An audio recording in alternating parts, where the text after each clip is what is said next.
What's up, you dumb fucks? It's E.T., and this is the Bank Run Special. It's another cooking lesson that I've made for you today. For this, all you're gonna need is ground beef, a little bit of kale, and some tortillas. It's gonna taste like shit, but when you can't get your deposits out, it's gonna taste better. So first, we're gonna get some fucking oil on this. Not canola. I don't want seed oil. Shout out to Joe Rogan. Bust open the queef. Put that bitch on a little low.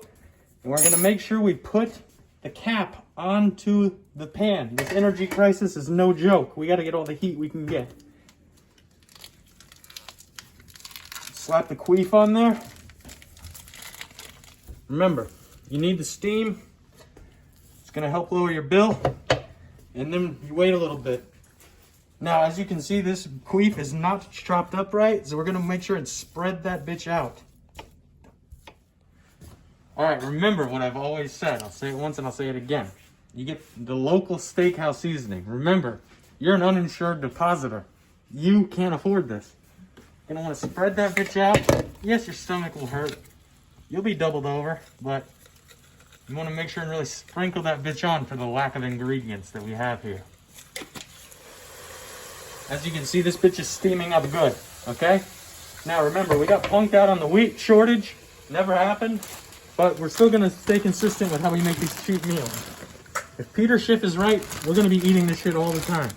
Okay, so you add a little kale in there, and we do ranch dressing because I love my 9-to-5 job and I'm a great American. Heat that bitch up, throw a little bit of that ranch in there. We're gonna need all the calories we can get at this point. You gotta remember that. Put your wrists in rotation and whip that bitch around. Now, I left the fork in there, and that's just unresponsible. I'm gonna need more water to clean this now, and I just can't afford that. So, stir it up nice and good. Then we're gonna wanna get our plates and our tortilla shells ready. As you can see now, this shit is done. It's a nice meat there, and you can freeze it. You know, save it in your freezer, whatever you gotta do. We're gonna scoop this bitch out. We need the grease, okay? That's what the best part of this is. The seed oil is at the bottom. Slap that bitch in there, and you're not gonna wanna get too much, because remember, you don't have a lot at this point. Slap a little kale in there. Your eyes aren't getting any less dark, you know what I mean? I'm gonna fold this bitch up, and look at what you got. Stop getting punked every bite you take. You're gonna be great. And remember, this does taste better when you have been laid off.